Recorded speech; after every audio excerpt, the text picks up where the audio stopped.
Tired of screwing up, tired of going down, tired of myself, tired of this town.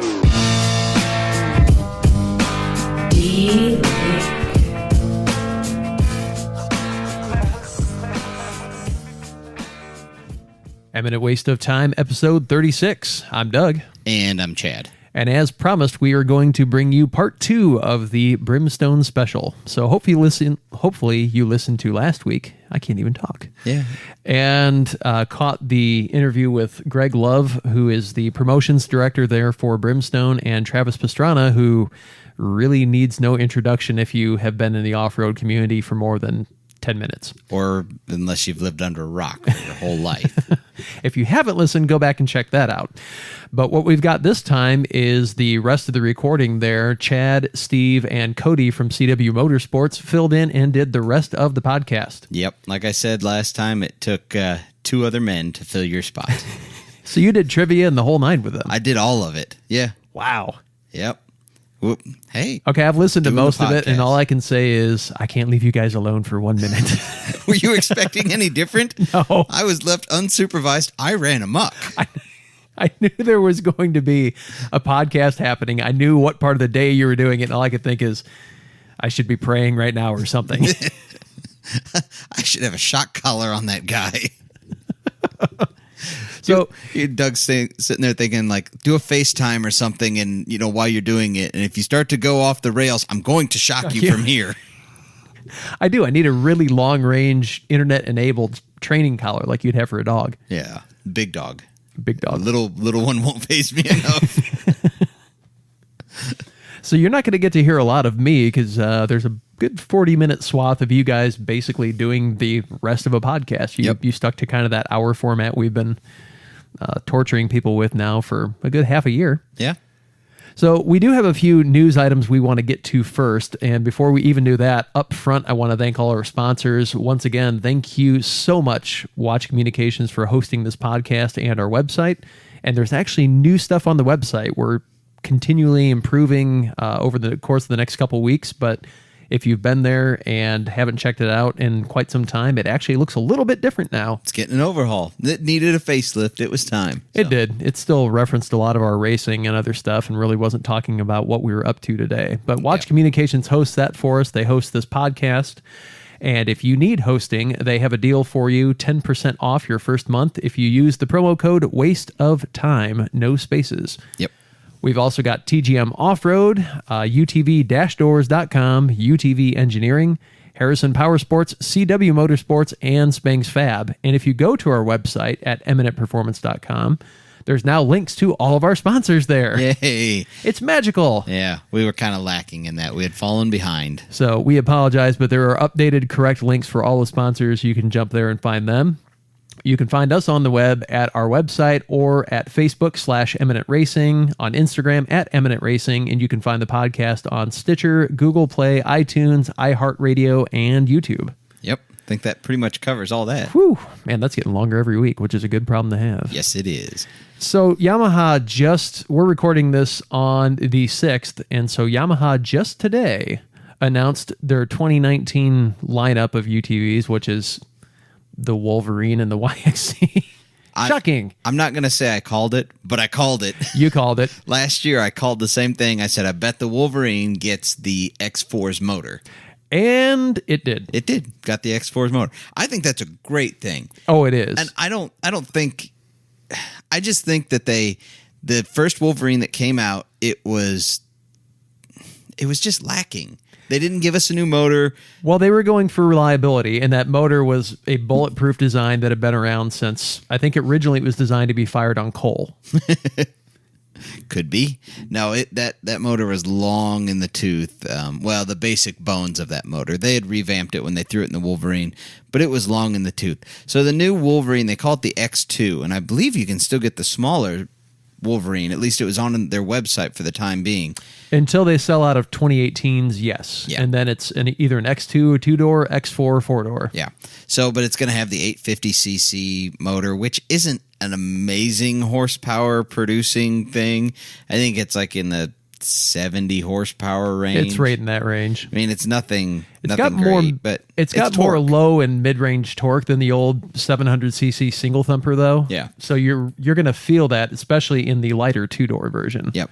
So you get that. They also increased the towing capacity by 500 pounds. I think it was 1,500 pounds previously. Now it's 2,000. So They also made the bed about 15% longer, 16% wider, and made it a dump bed. Yep, which a lot of people really wanted. And I can't say that I blame them, because if you're going to call it a true utility and, recreation machine, you need a dump bed. My dad has, we've referenced it before, Wolverine, just the, 2016, I think is his.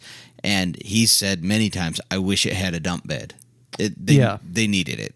So Absolutely. I think they're all great additions that should have been there. There's nothing earth-shattering. They didn't go through and design a completely new chassis for it or anything like that. It's just good, solid upgrades. And one other one that I saw that I liked is it has the interface for that Magellan GPS. Yeah, it's called the Yamaha Adventure Pro. It's a tablet that's all ruggedized and waterproof and so all that. Yeah, so they went in with Magellan to build this thing, and it actually plugs into the ECU.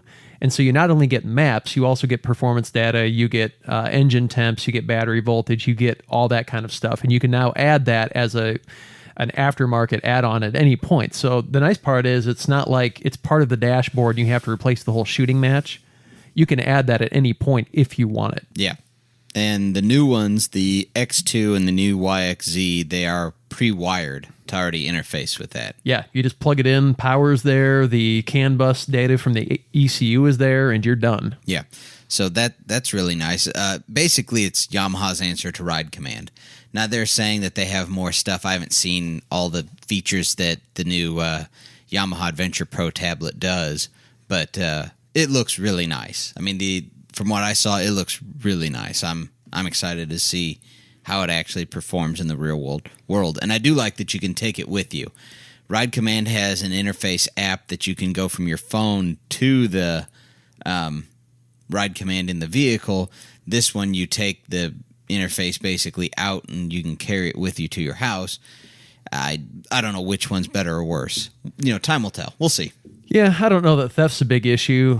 This one obviously is removable where Ride Command is not, but I don't know that I've seen a lot of people gutting Ride Command systems out of the dashboards of the Polaris. But they're nice upgrades for the Wolverine, and I gotta say I'd like to drive one just to see how big a difference that motor makes. Yep, I think it'll do good. Give it enough bump and horsepower that it'll make it a little bit more fun. And the YXZ got a little bit of a facelift as well. Everyone keeps talking about the gear reduction they put in being the biggest thing they're excited about. So they've dumped first gear down 23%, and you get a 7% increase on second through fifth. Decrease, sorry. Yes. So that really what they did is they took their tag gearing pretty much and just made it a factory thing. Pretty much. I think tag gearing is 30. Well, that was the original one, but they actually had, after they released the original, they had several different kits you could buy. So they might have a 23 I just hadn't seen. But so I think this is one of the less aggressive kits. They're just popping it in there and you're done. It needed it. I mean, quite honestly, it needed it from day one. It did. So they also did what they're calling tuned suspension. They opened up some of the valve bodies and the shocks and stuff like that to let it move a little bit more. The connecting rods inside the motor, I found this very interesting, are what they call turbo ready for the GYTR or GTYR. I always get those letters backwards. I don't know which way. GSXR. Oh, wait. No, that's not that one. But basically, it's turbo ready. But they still aren't offering a factory turbo. No, they've made the kit easier to install and they've prepped the motor, but they refuse to stick them together at the factory. I don't know why. I would love to see them do that because Yamaha doesn't have an answer for the XP Turbo or the X3. And how bad is it going to stink if the Double X gets a factory turbo before the YXZ does? Oh, yeah. Seriously, do you really want to sell your motor tech to somebody else and they are the first ones out of the gate? I really did think that it was possible that Yamaha was going to put the turbo on the YXZ this year. It's like, that'll be great. They'll have something else. Is it going to be as fast as the other ones? Maybe, maybe not. I don't know. But I was like, at least they're bringing something to the game. They can always bump the horsepower. Because the Razor didn't start out at 168. I mean, No. They started at, I don't know, 140 or 156 or whatever they were. And now they're up at the 168. They've increased them. And they're putting turbos on the snow sleds. Yeah. They can do it. They have the same motor in a different application with a turbo. They're already doing it. Yeah. They just won't. So, whatever. So they Close have enough.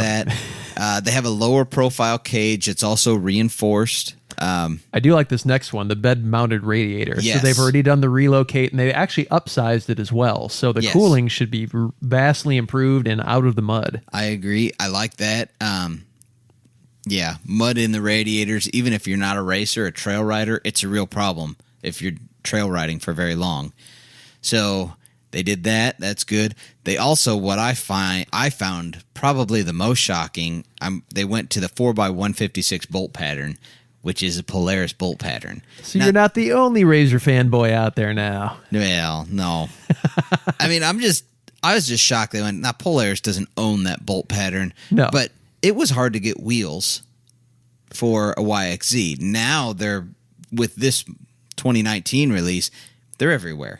No, I think it's just a smart move. It is. And they come with factory 29-inch tires just like the XPs do. So they've stepped up their game, in my opinion. They've gone to what the customers were doing and wanting.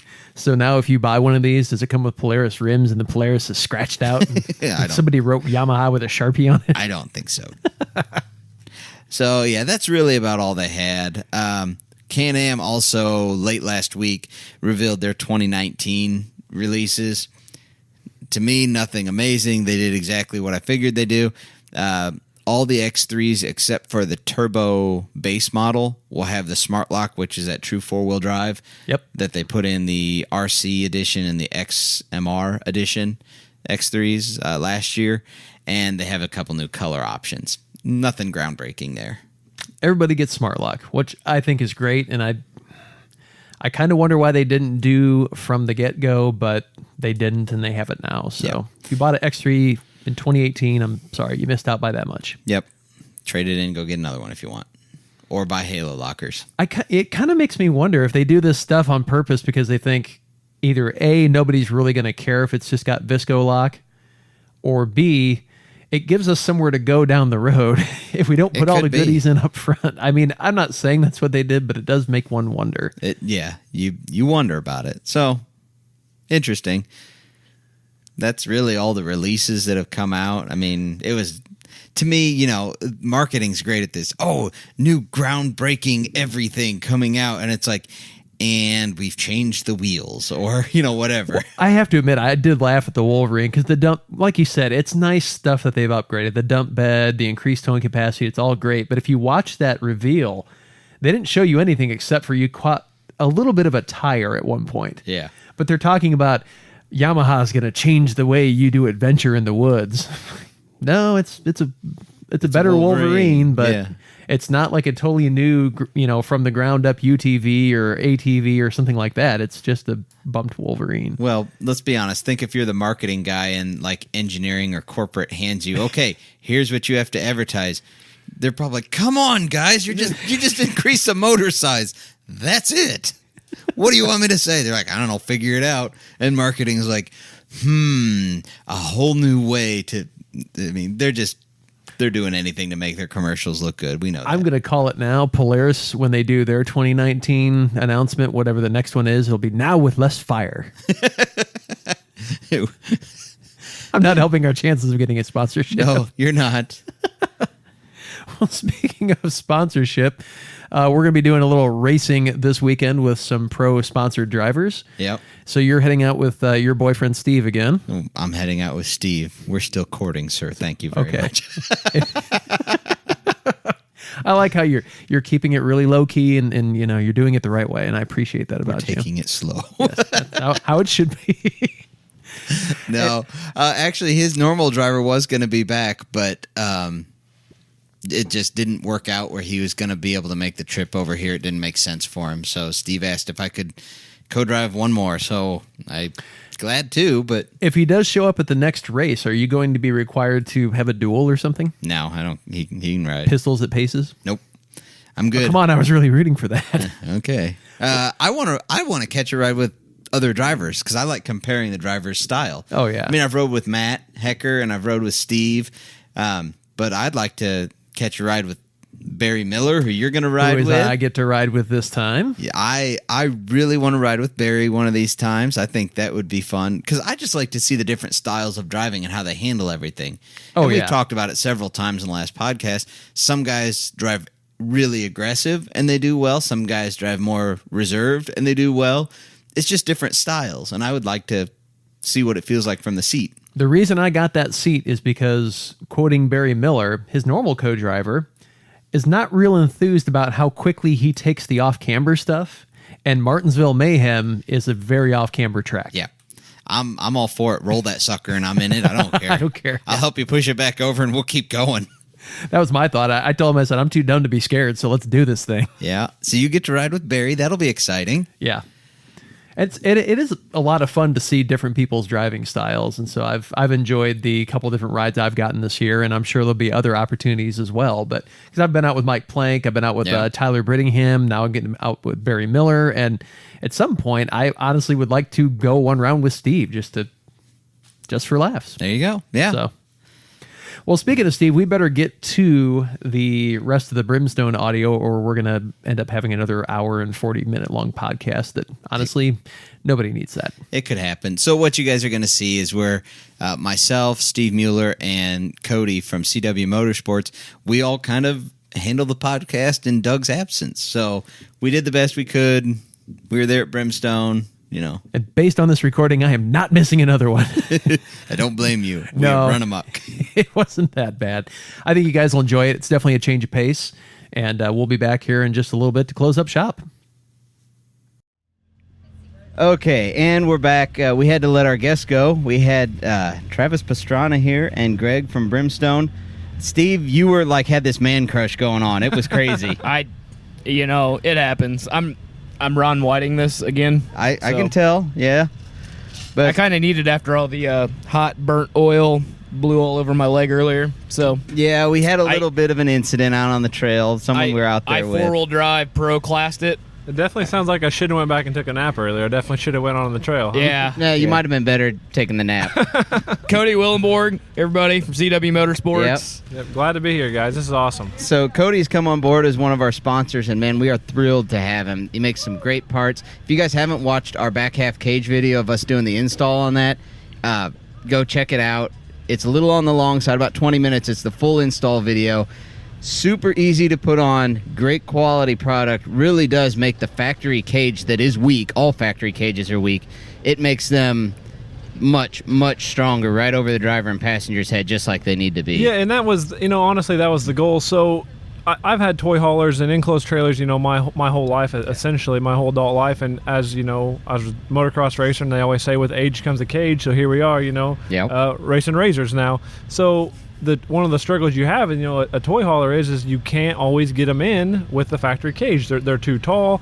So I've done a few cut the cage. You cut the cage, slug the cage. It's dangerous. It's not the way to do it. And the tube up top is still weak. Exactly. Even if you're a good welder, the tube up top is still you're weak. Exactly right. But it does make it fit. So I was doing that middle of last year to a machine, and the next thing about it is these are $25,000, $30,000 machines. I mean, $35,000 machines with certain accessories, and here you are cutting your cage apart so you can run the certain factory accessories that you already have, or the player's roof, or the windshield. You don't want a full cage because you got all this money already invested in accessories, so you're cutting your other one. And I did it, and I hated the look of it on my $20,000 side-by-side. So I was like, you know what? I'm going to build a hoop that just bolts in and goes. Yep. So it took me about 3 or 4 months to finally do it. I did it around Thanksgiving time this year. I think we had 10 or 15 of them. So I'll try to sell a few of these. Put it online for sale. The first week we did 40 in sales, 40 of them the first week, and it's great. But it's made of 120 wall DOM, so it's nearly double the thickness of the factory tube. It is shorter. It is offered in 4 and 5 inches as far as chop. You can say what's taken out of it. Yeah. It's literally bolt in and go. It will run any factory accessory you have except for a cabin closure. That's the only thing it does not adapt to fit.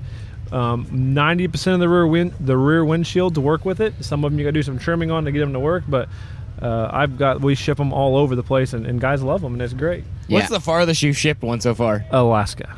Really? Yep. Multiple go to Canada also. Yeah. You guys had some tie rods go out there, didn't you, Chad? Yep. We've sent a couple pairs to Canada, and I think we've got a couple pairs up in Alaska. Anybody from Australia get you yet? Not yet. Not yet. Nope. We had one guy inquire Crumpy. about it, but the shipping was really bad in the import tax for him. Yeah, and that's the the shipping is killer even on the cages. It weighs 52 pounds. It's almost double the weight of a factory cage too. If you really hold them side by side, you can really feel just the feel of the cage is so much heavier. Well, and it's quality though. I mean, you look at the welds are done well. Everything is all the tube joints are cut in good. It's not like, it's just been, hacked together. Yeah, fit and finish is the whole reason I did this. I did this because I didn't want the ugly butt look on a really nice machine. So fit and finish is killer. And as a matter of fact, it took us almost like, believe it or not, it's just a semi-matte black color. I think we went through almost 12 different powder coat colors to get the exact match to the factory cage. Yeah, really. It matches to a T. If you want an Indy red one or a Voodoo blue or Velocity blue, we do all the colors to match your factory cage. The most common is the black, and it's when it's on there. Can you do the high lifter orange? Oh yeah, yep. And was it red and blue? Now they got it's Indy red, yeah. But nice. Chad's machine's sitting right in front of us here, and if you don't know what you're looking for, you can't even tell that it's not a factory cage. No, it just doesn't look crappy. Yeah, it doesn't. Yeah, the back of it doesn't have a big race wing on the back. That was the first thing I told Chad when I saw his razor. I was like, I think you need to get a back half kit for that razor. Steve's like, let me make one phone call to Cody. You'll have one in a few days. And that's what happened. And man, like I said, I'm thrilled that you guys came on board here with us, and I can't say enough about how great it was. It really is like a 30-minute bolt-on thing. Yeah. I mean, really comes down to how many accessories you have to take off to put it on. You Yeah. know, if you got a bunch of accessories hanging on the back of your cage, it's going to take you longer to install. Right. If you have no accessories, it's literally on and off in a hurry. yeah. Absolutely. Yeah, I didn't have much as far as accessories on at the time. I had just my Polysport roof, and that was the only thing I had to take off. And you can get it in Click 6 tab configurations. So we've always done prior to actually this weekend, we just had we built as you ordered. So if you had factory seatbelts, that's all you wanted, we'd just do the factory seatbelt bung on it. If you wanted the Click 6 harness tabs and no factory seatbelt bungs, we would do that. But coming out here to this weekend, I knew I wanted to bring 50. That was my goal. I had to bring 50 cages. We have 30 with us today. So I built what I call my production cage, and it is the most common ordered cage, and that cage is a 5-inch cage for the 1000 XP or the turbo, and it has both the factory seatbelt bung and the harness tab. So realistically, that cage will work for the guy that wants to run factory seatbelts, and maybe someday we'll put harnesses on it, or a guy that already has harnesses, he's going to live with a bung up there that he probably already has on his factory cage already. So it's really no big deal. A lot of the guys out in California don't want no tabs on them. They're wrapping their harnesses. So we do it that way also. So after this weekend, we will have a new kind of a part number that will be the production cage. That's exactly what it'll be. It'll be a 5-inch cage with the factory seatbelt bung and the Click 6 tabs. Yeah. What about the 4-seater? So we have one for the 4-seater. We did it. We got a prototype out there. The cost of it is not... Because it's so big to ship. So the problem with the 4-seater is there's actually 14 cage bungs on it. So there's 14 bungs. The bungs are the most expensive thing in the whole process. So you have 14 of those. There's just so many of those bungs on there. And then you're shipping by freight this huge middle piece. Because on the 4-seater, it replaces the bar behind the driver's seat. It's like 3-4 foot tall, isn't it? It's like 5. Oh wow! Yeah, off the machine because it goes way down next to the bottom. And it's got seat. the. Is that what you mean by the bungs? The door hinges. So the bungs are like they're the joints where it comes the two pieces. Like the two couplings come together, and the two bolts go through. Yeah. So there's got 14 of those. But you also got like the door hinges and everything too, right? It's a lot more pieces. A lot of water jet parts involved in that piece. So the price point it's $995, basically about $1,050 shipped to you after all that. How far does it drop it? 5 inches, and we just did one flat on that, so it's 5 inches. It looks phenomenal when it's on there. It gives you a complete flat roof on the 4-seater. and essentially it's nearly a full cage. There's 2 short pieces of tube that you're not replacing on a 4-seater. So when you start comparing the $1,000 price point for my back half compared to a full cage for a 4-seater, it's you're saving a ton. Exactly. An absolute fortune there. Exactly. So we've got a couple of them out there. It's not huge in production. We're not, because of the cost. Because of the cost. Yeah. Our super marketing and shipping is tough. Yeah. Luckily, the ones we did have been semi-local customers that picked them up. We've not had to ship one yet. So. Yeah. And where are you located, Cody? Effingham, Illinois. So we're right in the middle of Illinois. Okay. That's easy to get to. I've been through there many, many times. Yeah, I'm like a half a mile from the exit, so it's well, and the cool thing is like I go over there like every other week to race. So if anybody needs anything, I could always stop by Cody's shop and pull it over there with me. So what other services do you guys offer? So CW Motorsports was started as a we did service work. Basically, we worked on anything from a scooter tire change to a major engine overhaul on an ATV or side by side. Since I've been in business now been doing this for 15 years and business for myself for 7. In the last few years, we've really kind of taken a change of course. We are now hot and heavy in the razor industry. I would say we're probably one of the biggest players in the razor game as far as parts go. We've got a ton of used razor parts. I think the last inventory count I heard was over 4,000 used razor parts. Wow. So I love them. This whole industry is super neat and cool to me. It's nothing like the motorcycle industry or the ATV industry or anything like that. And you grew up on the MX side on bikes. Yeah, I did. I was a dirt bike guy my whole life. When these things first came out, I'm like, why would you want one of them? Like you can't jump them. You can't do anything. Well, you couldn't back then. Yeah, I mean, it was like the Rhino and the Gators, and you couldn't do anything with those. Did I hear you say you were going to go challenge Travis out there? Yeah. Oh. I've not had much luck flying on a side-by-side. They don't really jump too well on my that last race. Maybe Travis has things figured out a little bit better than me. I do have a new dynamics, so I've jumped it a little bit, and it is much better than the other ones. Yeah. But I know I really enjoy it, and I just actually went through a dealer seminar, and they talked about the industry and how much it was changing. And believe it or not, this year was the first year that it's ever happened that the off-road industry has outsold this street bike industry.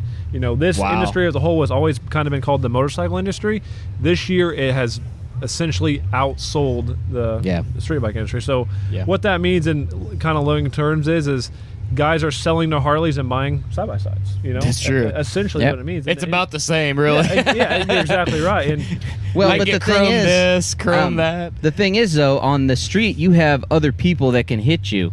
In a side-by-side, you're pretty much in control of your own self, and if you crash or if you don't crash, you can go slow if you don't feel comfortable in that situation. On the street, it's not that way, so I see why, everything is shifting that way. And you can personalize these things so much. I mean, the accessories... It's just like a Harley. The accessories are endless. I mean, I've spent all my whole entire week this week accessorizing machines to come to this event.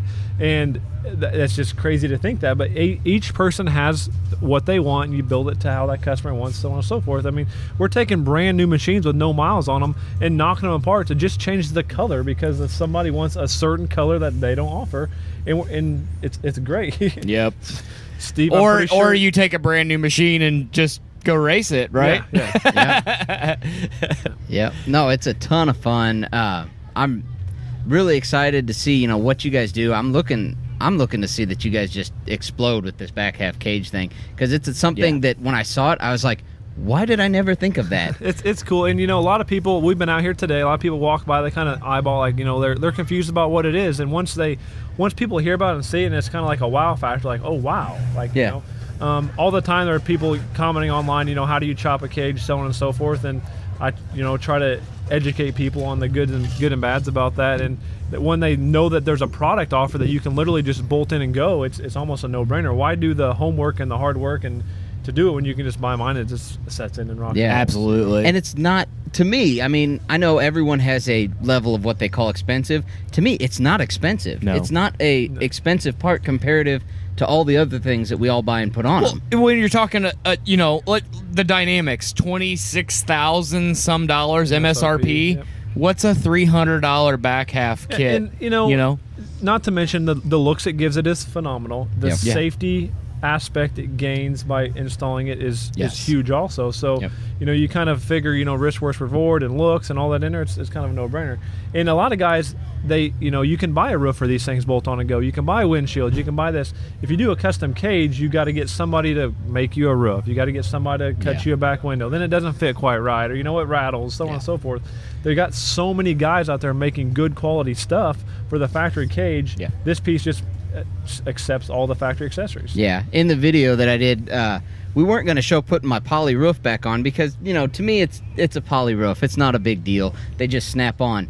I went and put it on, actually, when we weren't filming, and it just snapped right in like the factory one. And I told Doug, who was filming at the time, I said, we're going back and we're going to film this again because it snaps on perfect, just like the factory cage did. It is. We did a lot of homework early in to get it lined out, and believe it or not, it's almost funny to say, but side by side, you could have 3 of them sitting right across the board, and they're not all the exact same. So we had to kind of do the calculation to get that happy median of where can we fall, where it'll fit all of them, and these frames are not built the exact spec. When you start talking about, even an eighth of an inch, they're off a little bit here or there. When you weld something, it pulls a little bit. So you got to kind of like, it fits good. The specs aren't available. Exactly. And Chad probably knows this as an auto body guy. They're not available. You don't honestly know. Yeah, there's not a tolerance that says it can be this clearance. So it took a little while to get that happy medium where they they bolt on and go. I think Chad showed in his video that he aligned the one hold just a little bit. And you have to do that. The door hinges and everything's right there, and it was simple. No big. No, deal I mean at all. it really wasn't a big deal at all. So I didn't want to overstate any of that. But I mean, there are things you need to check when you're putting it back together. It's whenever you take anything apart. You're not getting the ratchet straps out and pulling it forward, backward, all kinds of crap. No, I mean quarter powers and stuff like that to get when it we on. cut away in that video, all I did literally, and I could have done it myself, but I couldn't see the hole very well and pull it down and put the bolt through. So I just said, Doug, slide this bolt through when I pull this down a little bit, just so we know that it's there. Yeah, and one thing in your video that you did, I don't think you did, but if you would have loosened the front bolts on the front cage, it actually lets it relax even easier. And had you done that, I think you would almost been like, it almost falls into place at that point. That's my own fault. And we one thing we did early in, we used to weld the nuts in the cage. So what happened is when guys were trying to pull them down and installing them, they're kind of cross-threaded. So that's when we started sending the hardware separately. Yep. No, I fully get why you did that because you get it in there and it's got a little pressure on it and your bolt's angled like this and your nut's sitting in there straight and then they're running it in cross-thread and then now they're cussing and yelling, this piece of junk thing doesn't work, and and then that's not the case. It's just not how it goes. So before we move on to more of our normal podcast stuff, how do people get a hold of you if they're looking for some of your parts, like the used parts that you have, or a back half cage or whatever? So we do have a huge line of razor parts, primarily razor parts. The website is cwmotorsportsil.com is the dealership website, or the cage site and all the razor parts are cwrgrparts.com. Super simple. cwrazorparts.com. Google search CW, you'll find us every time. Even on Facebook, you type in CW and I think it auto-populates automatically. There's a lot of guys that, I mean, I think you're getting tagged probably every 5 minutes on social media. It's tough to keep up with a lot of guys, Man, it took you a day to get back to me. And it's tough. I get 30, 40 some messages a day. And I can only imagine. I try to get back to people as fast as I possibly can. This weekend I'm going to relax a little bit. I said I've worked on guys' stuff all day, every day, so they can ride. This weekend I'm going to go ride. So we gotta have fun this weekend. We gotta go find Hubert the redneck. We up there. We need to find Hubert. Yeah. I know he likes to wrench on these things, so we're gonna find Hubert and then do Trail 71Y. Is that what he told me? 75Y. 75Y. I will watch. I will video it. I'm not going up it. No. I see, and I didn't bring boosted ginger, my race rig. I know Chad was really beating me up to bring that. I brought it. I bought we call it Orange Crush, Billy Goat, Billy. It's my Razor 1000 High Lifter edition that I've had since 2015. It's your wife's, let's be honest. True. It's your wife's razor. It is. I didn't see you drive it at all today. Yeah, you guys can't see her, but she's actually standing out here, but she's jumping up and down and yelling at us right now. You need to share the driver's seat every once in a while. I mean, you get all this. I WD-40'd the slider so she can drive this weekend. So you can slide it up to get to the pedals. So now when she you can get reach to the pedals. get stuck in that position, so then you can never get back in the driver's seat. I'm fine with that. I'm good with that. Yeah. All right. Well, let's move on. And this is a little bit of topic of discussion for all three of us because all three of us have raced before in some form or fashion, correct? Yes, absolutely. Actually, speaking of that, Cody, why don't you tell us a little bit what you do on the racing side and who you help support? So we do a lot of side by side. Came from the ATV motorcycle industry first. Then I did some factory work with a pro racer on an ATV, and now actually support my wife. She drives our CW Razor 1000. And you do some back end series stuff. Exactly. So with the Midwest Side by Side series, I actually am the promoter. We actually put it on. It was tough. I went to a couple of the races early in that Josh was kind of doing by himself, and I'm a racer. I love to race. That's what I love to do. And I seen him doing it, and he needed help, and he needed someone else in the industry that could give him a hand and really try to bring it to the next level. So I sat Josh down and said, "Hey, I want to be a part of this. If it requires me sitting out to do this so others can race, that's awesome. I'll go race something else." And as somebody that lives in Illinois, Josh, Cody, Brad, who's another guy behind the scenes for the Illinois Midwest Side by Side series, thank you. Yes. There's nothing in Illinois for racing anymore. There really isn't, let alone side by sides. There's not, and you're very limited, and you're very limited places to even go ride these. There's a lot of motocross tracks. They don't have a lot of woods or a lot of property besides the course motorcycle track. So finding good places to be able to even to attempt to put a track on is great, and to go out and mark it out, and it's fun. I really enjoy it. Me being an ex-racer, I still race honestly too. Going through the woods, I think, what would I like? What would I do? Yeah. How can I make this tough? How can we make this fun? That'd be a cool off-camera section. So I really enjoy putting them on. I really enjoy watching others show up. And it's Midwest Side by Side series. It's on Facebook. I got a website built. It's not yet live. Still working out the details on that, but I think there's another 5 or 6 races yet this year. So yeah, we got one 2 weeks, 2 or 3 weeks, 16th at Lincoln Trail, and that is going to be an awesome one. Lincoln Trail Motorsports is great. They've got actually 3 motocross tracks, a lot of property. They're opening up to us, and I've heard rumor, not been there yet, but I've heard he's been working on a track since we got the phone call from me. And if anybody knows anything about Tim, he can put on a heck of a facility, heck of a track, and if he puts his head to something, it's going to be awesome. So one of the cool things is the Illinois Midwest Side by Side race series. They do not require a co-driver. However, I don't know, Chad.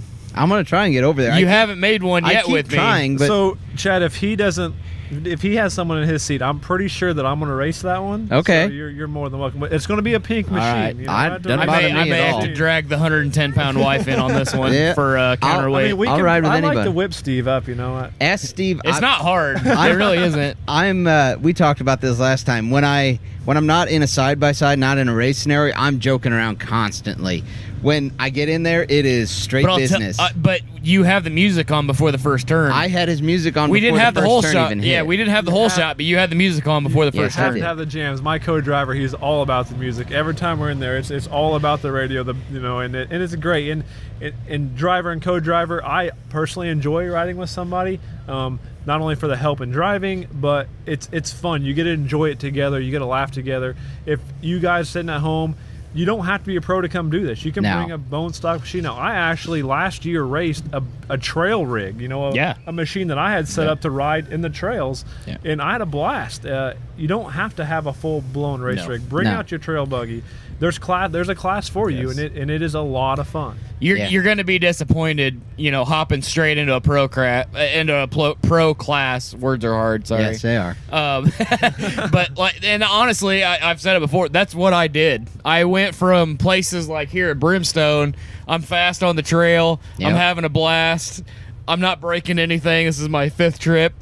I'm going to go race this thing. Yeah, I was wrong. It's a steep learning curve, isn't it? It's very steep. And that's one of the things too that was hard for me. When you race a side by side, you can't always go as hard as you can go the whole entire time. You got to keep the machine in a piece to get through the whole hour. If you don't finish, exactly. You can have the biggest lead you want for 3 laps, but if you do not complete all the laps, you don't. You don't finish, and you don't get points, and you don't get podium. That is actually a perfect segue into the thing we were going to talk about. So the topic I was going to bring up to you guys is running a race pace. and the difference of what it is versus just riding fast on the trail. So Dustin Jones, you guys know who he is from S3 Motorsports down there in he's in Louisiana, I believe, if I remember right.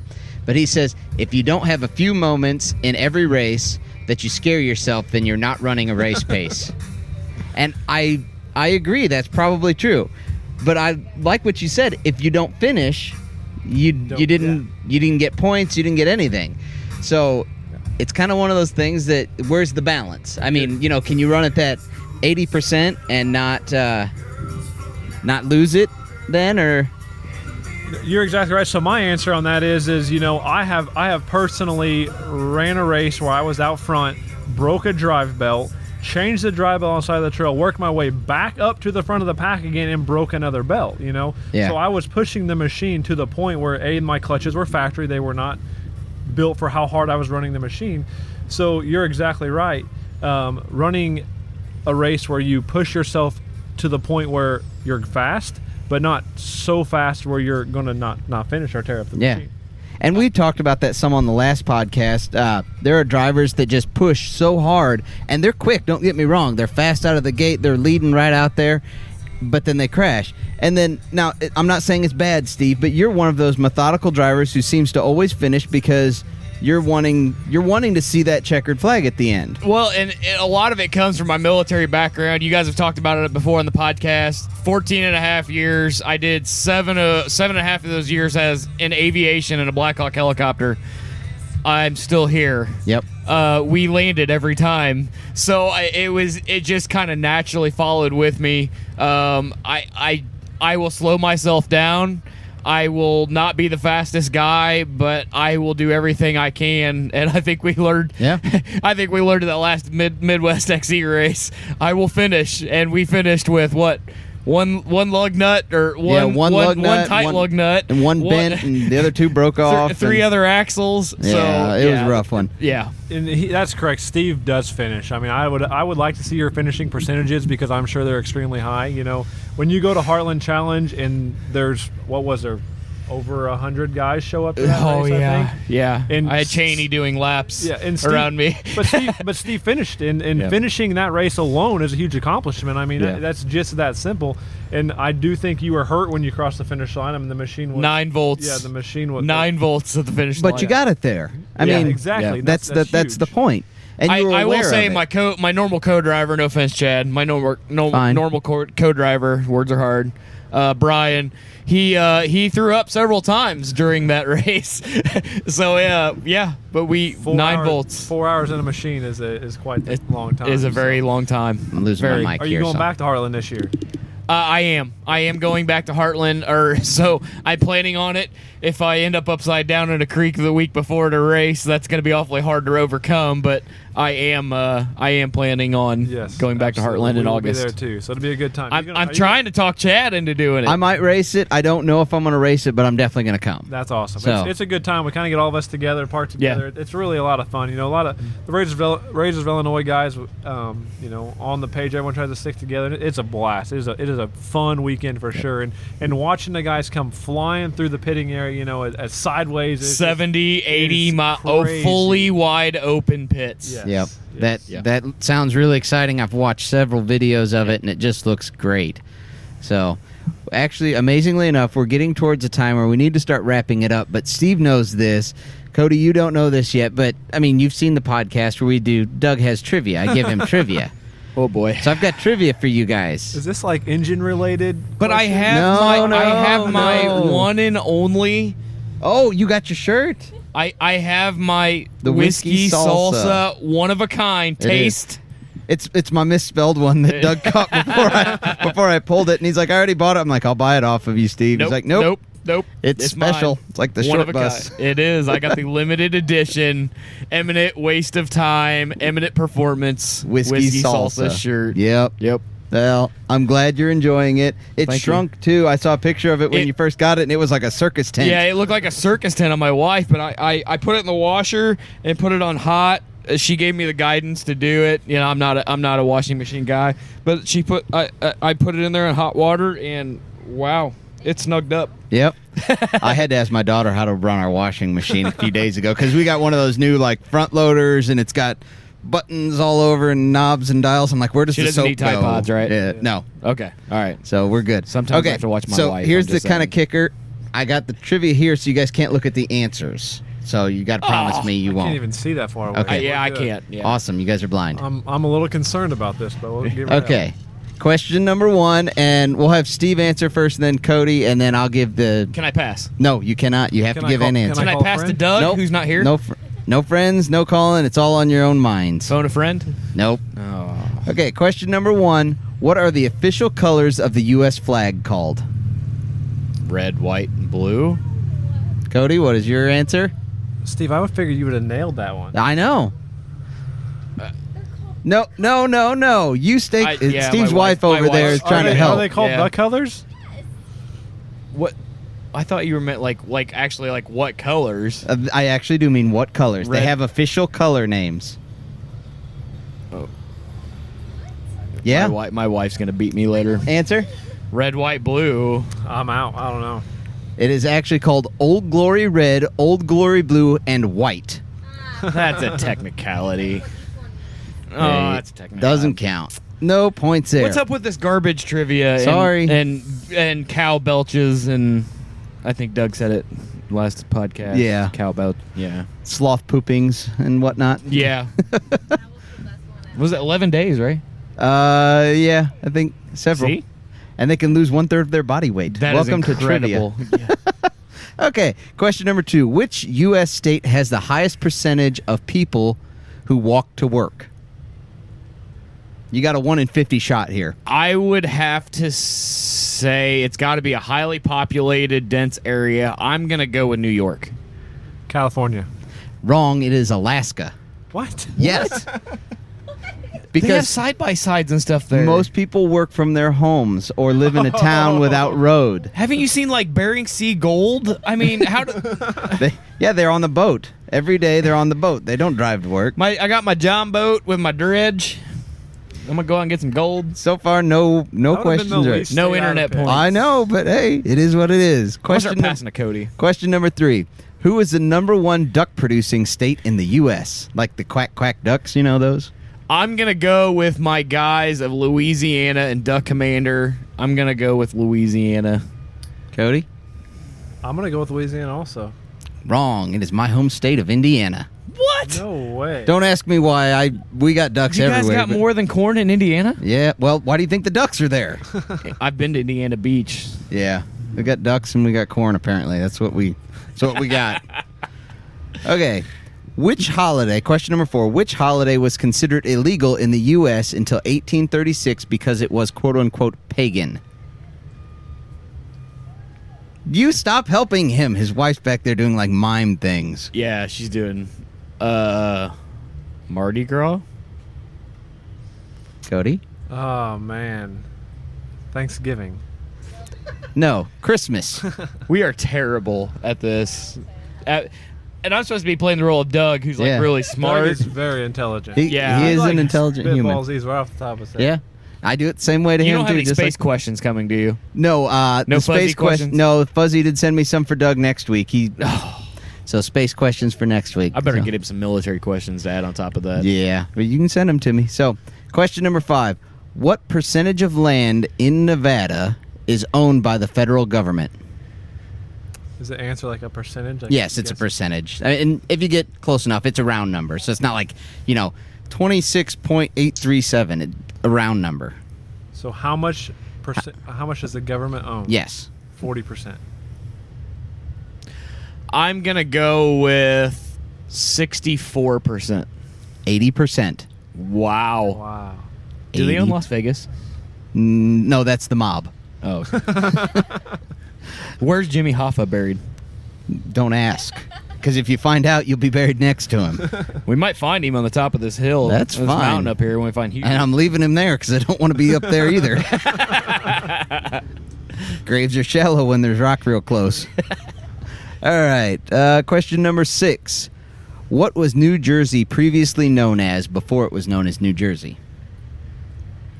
I think I know this. New Salem? Steve? All I'm thinking is like MTV, Jersey Shore, taxis here. Mm. Jersey Shore. No. New Sweden. Oh, we're terrible at this. We don't have any internet points. No, you guys have no imaginary internet points yet. But there's still a few questions left. I'm gonna total. phone a friend to Doug. Nah, Doug's busy. So, question number 7. What was the writer H.G. Wells' last words? He's the one who wrote War of the Worlds, Island of Dr. Moreau, and The Time Machine. So, famous writer, H.G. Wells. What were his last words? You got this right. I'm throwing it out. I'm guessing. Okay. I'm gonna hit this one out of the park. You ready? Yeah. Merry Christmas to all, and to all a good night. No, actually, his last his last words were "Go away, I'm all right." I was close though. Yes, It rhymed. it did rhyme. All right. Okay. I was right. I win. Half an Question internet. question number 8. What is hidden in every scene of the movie Fight Club? They did this as like an Easter egg. Is it an item? It's an item, yes. It's a normal household item, but it's hidden in every scene. So some of them it's kind of out of place, but it's not uncommon item. I'm gonna go with a vacuum. Okay. I'm gonna go with a box of Kleenex. No, a cup of coffee. Oh, Every scene. that's a household item. I mean, yeah, a cup of coffee. You have Maybe that it's at house. I Starbucks. mean, it's not really out of. You wouldn't. It's not out of think place. It's out of Yeah. place, but yeah. That's Speaking what I of that, said. did It's you not bring out your of coffee place pot? in most. Yes, I did. Okay. All right. I'm good. We're good. Only old people drink coffee. Well, I'm old. Whatever. Question number 9. So the scene in Empire Strikes Back where R2-D2 is submerged in the mud. You guys know what I'm talking about? Where he's on that planet with Yoda and all that. No, never. Can seen neither it. confirm nor deny. I have not seen it. It's Star Wars. It's Remember like when I the said like, most could I call a friend? I got a friend that knows all kinds of useless information. I already like this is the Well, one. you should have time- hung around that friend a bit more, I This is think. the one time that like We need to phone a friend here. Okay, so there is a scene, and you're going to get this wrong, I'm sure, but We got them all wrong, right? yeah, so far, you're keeping your record perfect. In the scene, The Empire Strikes Back, where R2-D2 is submerged in mud, where was that filmed? I'm gonna go with just for like the moon background, and I kind of know of Star Wars a little bit. I'm gonna say like Las Vegas, Nevada desert area, a desert. Okay. I'm going with New Orleans. It was filmed in George Lucas's backyard in his unfinished swimming pool. What? They had dug the hole. incredible. They had not done anything with it yet. Perfect spot to bury a robot. That is incredible. All right, question number 10, the last one. In the movie One Flew Over the Cuckoo's Nest, that's with Jack Nicholson. Yep. Yes, I always want to say Nicholas, but that's not it. Where he's, in the loony bin there, in the psych ward. What did many of the extras have in common?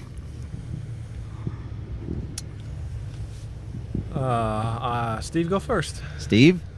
I'm gonna say they were out of a real mental health facility. I'm gonna go with they all had on the same shirt. Steve is actually right. He got one imaginary internet point. They were authentic mental patients from a psych ward. Wow. Yep. Wow. Hollywood is nuts. Steve wins. See, Steve always finishes. Steve always finishes. He finishes. Now I'm never gonna finish ever again, especially if Chad's riding with me. Yeah, I know. I'm bad luck. What can I say? So, I already told Steve to remind me, but I remembered what the stupid thing with Chad was that I wanted to say. The tattoo? Yeah, the tattoo one. So, Okay. I got one from a four-wheeler, a Honda four-wheeler earlier. I It's got nice and black and I got oily. several tattoos that most people don't see, but so it'll be fairly quick, but you guys will get a kick out of it. I actually have so many that I often forget to write them down. So I went to actually get my first tattoo. I was 18 years old or whatever I was, and typical back in like the late 90s it was, I wanted Chinese writing. Why? Because that's what everybody was doing. Whatever it is, what it is.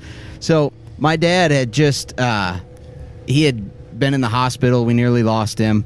So it was one of those things, family's a big deal to me. My parents live just behind me. My brother's just, 500 feet down the road. And my sister's just a mile or so back through the woods on the backside of We the may property. or may not have rode through her yard. We did, and she's fine with it. She didn't even bother. So, family's a big thing to me. So I go and okay, I want a tattoo. I want the Chinese writing for family. I go into this tattoo shop and I said, this is what I want, the Chinese writing for family. And the guy says, I don't know, I don't have that in my flash art thing here. Google it. Dude, Google. This is like before cell phones were smartphones, so you can't do that. Okay. So I'm like, okay, hold my appointment. Don't go on yet. I walk out. There's a Chinese burrito place on the other side of the strip mall. I walk in there, grab a coupon off of their counter, turn it over, and this old Chinese lady, and I go, write the Chinese symbol for family there, please. She writes something, whatever the something is. I take it back to tattoo guy, slap it down, say, tattoo this back here. You sure? Yep, we're good. Did you say Chinese burrito? No, egg roll. Did I say burrito? Okay, yeah. Okay, I meant egg roll. I was really confused there for a second. The egg roll is a Chinese burrito. We could be confusing some languages here. They're the Chinese burrito, let's be honest. So what does this symbol really mean? I have no idea. And I'm not going to ask anybody because for all I know, it says egg roll Tuesday, 50% off. In your head, it means That family, would be- and That's good enough. Yep, good enough. Yeah, just tattoo that on me right here. And he's like, you sure? Yep, go for it. Whatever. Awesome. So, yep. So we're going to close it up here. We'll probably fade back to Doug and I anyway, but we'll go ahead and close it our normal way. So no matter what you guys do, we want you to stay safe out there. Check out CW Motorsports. Steve's racing. If you guys are in the area in Illinois, check out the Midwest Side-by-Side Series. It looks awesome. I'm really looking forward to getting one of those. I'm going to find me some power bands on that two-stroke that Travis Pastrana's He needs a few extra of them because he barely cleared that jump. 2 inches, he said. Yeah. It's like Back to the Future with him right now. Leave it to Travis to do something like so sketchy anyway, and then have the landing so short that possibly, if you don't get stopped in time, you're going to go off the edge of a cliff. Yeah. That's just typical Travis Pastrana. Yep. So I'm looking forward to seeing some of that stuff here, tomorrow and Saturday, and that'll be exciting. It's going to be awesome, yeah. So- Travis is an awesome guy. Yep. Well, thanks for riding along with us, guys. Thank you very much. Brimstone, Travis, Cody, thank you. Well, it seems like you guys had a really good time down there at Brimstone, even if I couldn't be down there to party with you. Yep, it was a great time. Trails were great. In the previous video, you guys, like we had said earlier, we got to interview Greg Love. He works there at Brimstone as the promotions director, and Travis Pastrana. Got to see all the typical sights you see at Brimstone. They have a waterfall where everyone takes their picture at. We didn't take a picture. We were just busy, but we hung around there and people watched for a little bit and, got to ride on some of the neat trails, and it was a good time. Definitely would recommend going there. So I was curious how many side-by-sides were crawling around when you were there. I mean, was it just chock full, or were there just a lot of people that came for the White Knuckle event that didn't necessarily come to ride? So you mean as far as riding out on the trails? Yeah. Out on the trails, if you stayed within about 2 miles of the camping area, it was fairly crowded. I'm not saying like you were in traffic jams, but there was definitely side-by-sides around. If you went 3, 4, 5, 6 miles away on some of the trails, some of the further out trails, we would ride for an hour or two and not see anybody. So you can get away from people even in a big event like that. I think they were expecting, Greg said 25,000 people. I may be wrong, but they were expecting a lot of people. So now that's not necessarily how many side-by-sides that, because 2 per side-by-side or whatever. I don't know. Yeah, how they and like I calculate. said, I'm sure there were people that came just to watch, the White Knuckle stuff and the concert and whatnot. So. Right. But, there's a lot of people there, but it's still big enough that you can get out and away from everyone. And Greg told how many acres. I'm wanting to say he said 20,000. 20,000 acres. Yeah. 20,000 acres. You can get away from people on 20,000 acres. I don't care how many people there are. You can get away. Sounds like heaven. So, yeah, it was really nice. We went to a couple different places, and, yeah, when we were riding, you can really get out and away from people. Or if you want to hang out and kind of check out all the neat side-by-sides and everything, you can stay closer to camp and really catch that. And, it was really nice. You could drive your side-by-side up to the gas station up in town there, in the town that it's located in. There's a little convenience store just down one of the little back gravel roads.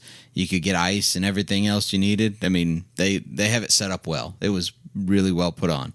So I did like one thing I heard in the previous podcast. I didn't realize they actually had a text alert system that they kept you in the know during those big events about what was going on. Which, Yep.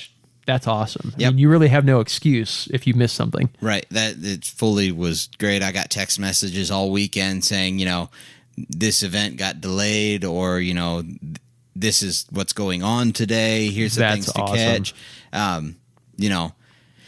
Well, like the jump that they were doing a practice jump, and the practice ran long. So they said, the Nitro Circus jump has been delayed. Stay tuned for further text alerts or whatever. And then, half an hour later, I get a text that says, okay, we're, please proceed to trail whatever to the top of the world is what I think they call top of the mountain, whatever they call that, where they were. And, we're going to proceed with the jump at 1:30 or whatever the time was. So, yeah, they update you. They're which is odd for an off-road park to be like technology incorporated into their system. Normally it's like, we have trails, come ride trails. Yeah, it seems like they really are going out of their way to give you just a solid experience all around. It's not just a big piece of property and they, in the morning they go out and take the chain off the gate. I mean, They really are doing nice stuff out there. It really is a destination spot. I have not been there myself, but everything in my being is telling me that I should have been there and that I am not missing the next one. No, you should not. And Cody made the statement, if you miss anything, it's because it's your own fault, basically, because they tell you when everything is. They alert you as much as they can.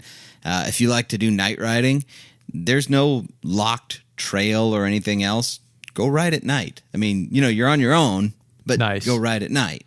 So, yeah, it's a great place. It's run well. It's maintained well. I didn't see anything that was like, this place is a dump. It was just everything was top notch. So, in fact, an interesting tie back to the beginning of this show, one of the reviews I read of the Wolverine X2 was it Brimstone? They took it down to Brimstone. I saw the video footage of that today, and I was like, I know right where that is. They had one at the waterfall, and then they had one at what they call Monster Pond, and they're parked next to Monster Pond. So, no, it really is. It's a great destination place to go. I don't think anyone would be upset going there. All right. Well, we are going to close up shop on this one. We'll be back next week with race updates from MWXC. Maybe we will both finish a race this time. Let's hope. That would be a first. Yes, it would. And we'll be back to the normal format with nothing special going on, just more aimless rambling and an hour of your life gone. But if you haven't figured out by the title of this show that that's what's going to happen, it's your own fault. That's kind of on you at this point. All right, everyone. Well, in the meantime, stay safe out there riding, do some racing, do some exciting stuff. Report back to us what you are doing. We want to hear from you. We want to know how you're riding, what you're doing, what you're up to. We want to keep in touch with you. The best place to do that's probably on our Facebook page, but you can also email us.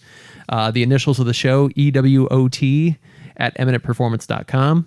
And if you do get a chance, please do leave us a review or a like on whatever venue you get the podcast or video on. That's just going to help spread the word. We're in a big growth mode right now.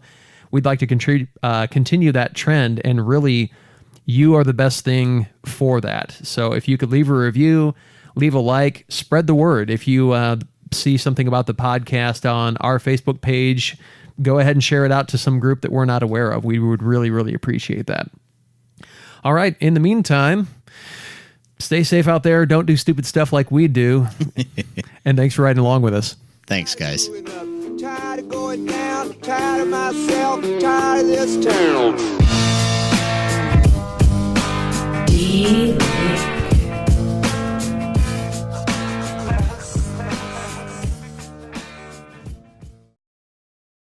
And it's a wrap. Post sync. It was, actually, I want to check that. Like, did it stay in sync the entire time? You can throw in my clap at the end. That'll be as it. a blooper. That's making it. That's happening.